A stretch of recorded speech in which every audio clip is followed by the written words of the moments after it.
Hey everybody, you're welcome to Just for Women Africa. My name is Ololeko. I'm also the founder of Just for Women Africa. Today on the show we have us Lauren Dakwa. Lauren is a lawyer. She'll be talking to us about her journey to being a lawyer, her challenges, and her future of being a lawyer here in Ghana. So stick around and we'll be right back.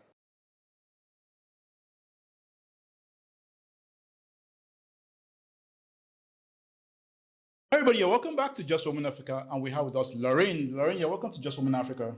Thank you. It's a long time coming. Yes, it has. How long have I been chasing you for Nigeria? I'm so sorry for the delay. I'm here now. That's what's important. Definitely, you're here now. You're here now. All right, Lauren, you're a lawyer. Have you always wanted to be a lawyer? Yeah, I didn't like the sciences too much. So my next option was to do law. And that's what I saw my parents do. And I was interested in it. So, Really? yes. Both your parents are lawyers? Yes, they are. Okay. And when you told them you wanted to be a lawyer, were they happy for you, or they went like, no, do something else? Well, I don't think there was ever a point where I told them I wanted to be a lawyer. It just happened, you know. My parents co-own a law firm, Gatti and Gatti, and I used to go to the office all the time, you know, even as a baby. I saw them working, so it was just natural for me, if I could put it that way. And I believe that was what God had purposed for me to do. So, yes. Okay. All right. So you've been a lawyer for 4 to 5 years now? Close to 4. Close to 4 years. All right. And I have friends who are lawyers, and they always tell me that, being in law school is not easy. It's a lot of work. Could you tell us about it? Well, being in law school is not easy, but it's doable because there are quite a number of lawyers, male and female, and I had quite a journey, but it's been good by the grace of God. So I entered KNUST in 2011 and I finished in 2015.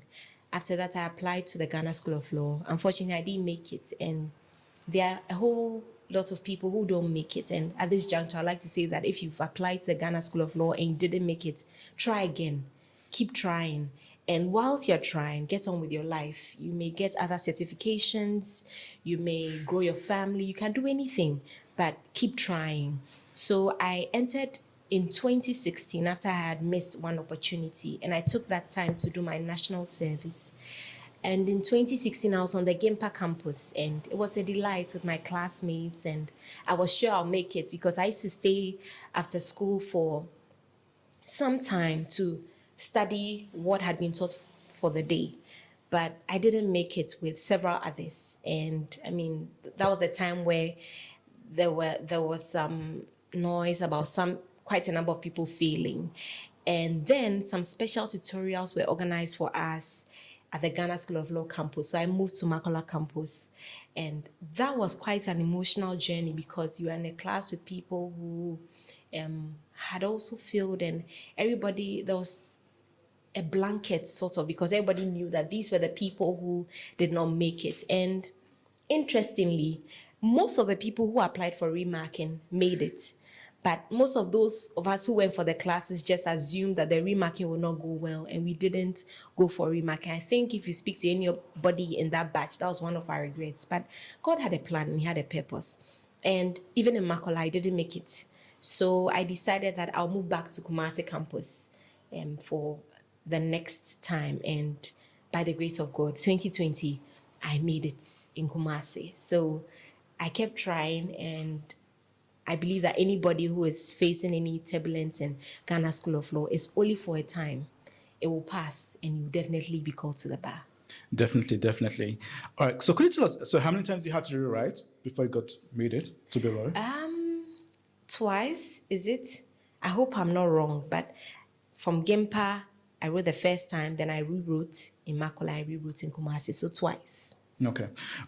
When you had to rewrite a couple of papers, did you know reasons why you were not able to pass that paper? To be honest, I can't tell because I always knew that I had passed the papers. That was my thought. But one thing I did was anytime the results comes and I have not passed, after the first time when I didn't go for remarking, the first step is to go for remarking. And if it's not successful or while the process is ongoing, I start learning. I take full responsibility for my results. And that's something that a lot of people don't do. They don't take responsibility for their results. Even if there was a mistake, it's yours and you didn't make it. So let's do something different. Are you going to go for extra classes? Are you going to join a new team? Are you going to move campuses like I did? You must do things differently to get different results. So that's what I did. I can't tell why I didn't make it. Many times I was questioning myself, and I looked in my mind's eye, I looked over my paper and I said, no, I should have made it. But I did things differently, and by the help of God, I passed. Yeah, congratulations. All right, so being on campus, being in law school and all that, a couple of friends of mine who are lawyers tell me that they don't have a life because they're always studying. How are you able to balance, your personal life and being in law school at the same time? First of all, I came to the understanding after failing the exams once or twice. I realized that, you can't put your life on hold because of law school. And this doesn't only apply to law school. Life is lived in phases, and every phase of life, there are different facets of that phase, and you need to embrace every facet of that phase. So while I was in law school, I had already started a bead business with my sister. I think that's how I got to know you. Yeah. So I had started a bead business with my sister. She had just finished secondary school, and she came home and she said she can do beads. And at the same time, as soon as I finished KNUST, I enrolled in a short course to learn bead making. So we came together, had a bead business, and we're working on that. There were so many other things that I was doing as a hobby or doing to enrich my life. I was part of music ministries. I was part of Made to Worship. I still am. And part of Titus II Ministry. It's a women's ministry. These are all led by Namesi Sinclair. And they were very helpful. I was in a relationship with my now husband, Dr. Samuel Dakwa. And I was balancing them all by the help of God, because truly, one thing you don't realize is that when you shut out everything, it sometimes becomes more difficult because you don't have anything to help you to relax or to help you to have some downtime or let down your hair. But once you let those facets of your life also run simultaneously, I think it helps you to even produce better results as a lawyer. Just focus more on the law, because that's what's important at that time. Okay. That's really interesting, and I'm happy with the fact that you're able to balance and you also started the beats business. Let's talk a little bit about that. So you started the business whilst you were in law school? Yes, before I went to law school. Before you were in Yes. school. And whilst you were in law school, you were still doing business? Yeah, so my sister was running it, but at home, if she needs help with some designs, I do help her. Okay, so let's talk a little bit about entrepreneurship and move away from law for a little bit. What was it like being an entrepreneur out there, being in law school and actually running a business? It was very exciting, I wasn't running it per se. My sister was running, I was just helping her out, but it was very exciting to, if I could talk about the money, it's exciting to wake up in the morning, know that if you make X number of beads, you are getting this amount of money. And I think that as a person, as an individual, it's one advantage of entrepreneurship. You don't have to wait till the end of the month. Mm-hmm. You can structure your life in such a way that regarding your expenses, you're able to make the required amount of money per day or per week. And that was an exciting bit of it. And to satisfy clients, Mother's Day was always a joy. We got to make beads for people's mothers, and the mothers were so excited. And when people were traveling as well, we made beads for them to give to their friends as souvenirs. Mm-hmm. Yes, it was quite an exciting journey. Okay. How did you get customers, to patronize you? I know I patronized you once. Friends and family, and telling random people, yes, that we're into beads, and also wearing our beads more. Okay. Yes.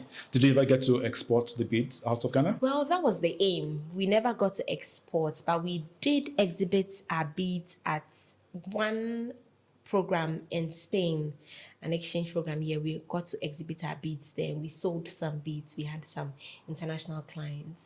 Okay. So what happens to the beads business?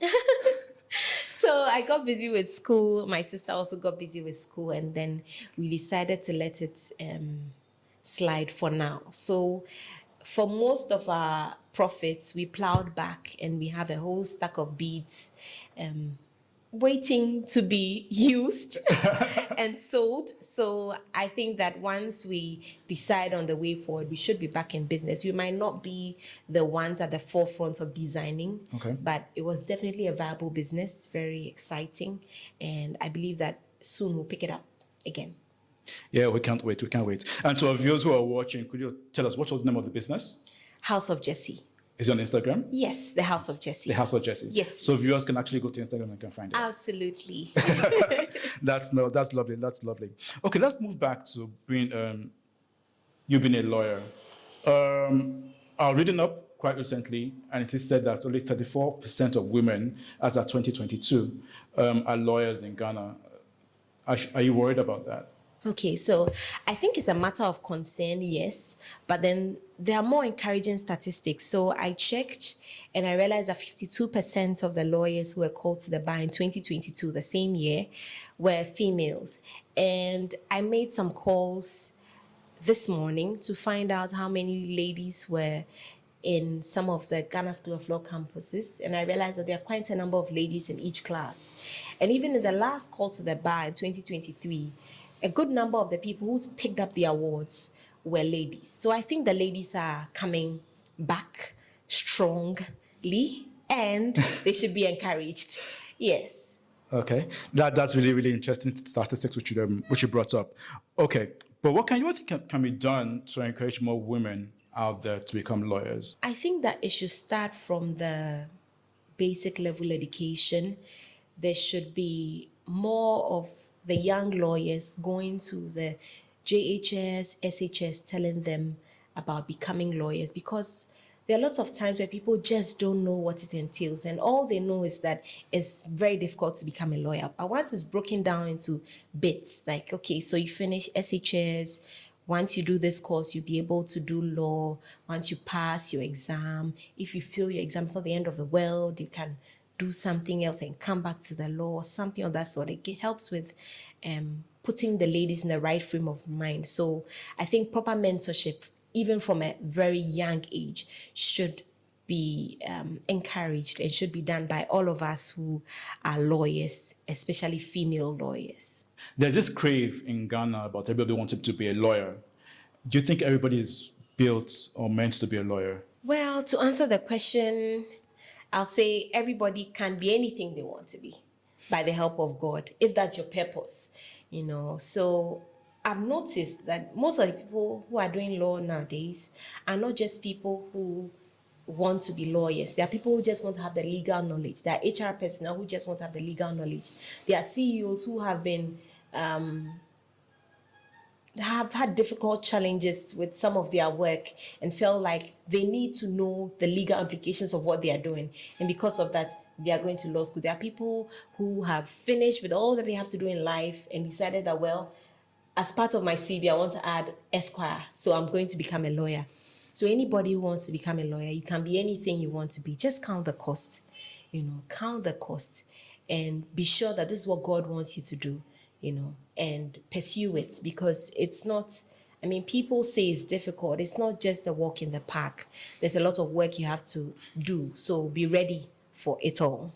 Not just the glory, but then also the difficult parts. Now that you're a lawyer, is there any specialties in aspects of law you're looking at?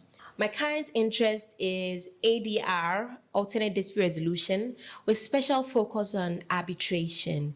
And my interest was piqued when I went for my internship at the High Court, and I saw a lot of clients or users of the courts who had various disputes which could not be resolved in the shortest possible time. I realized that arbitration and some other ADR methods would have been a better option for them.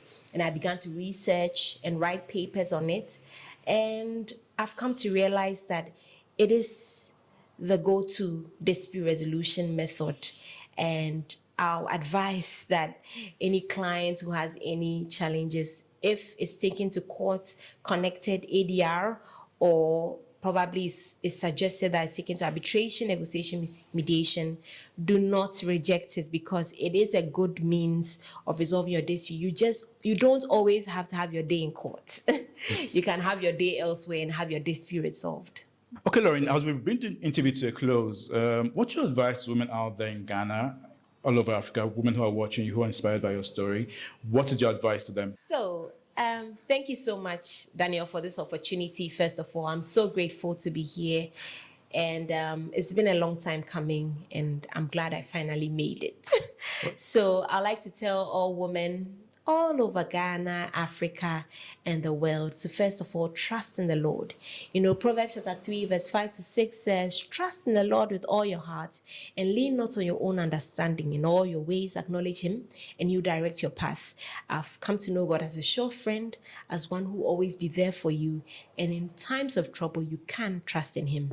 Also, I'd like you to know that you should never give up. You know, you may face challenges, it might be difficult, but you can take pauses. You can go back, sit back and re-strategize, but come back stronger, come back better. And finally, I'd like to tell you that you can do anything and you can be anything by the help of God. Well said, Lauren. Thank you so much for being here on the show with us. Thank you for having me, Daniel. You're welcome. And to our viewers who are watching, do not forget to like, subscribe, tell a friend who knows a friend about Just for Women Africa. And to the next show from Lauren and I, it will be... Bye-bye. I hope I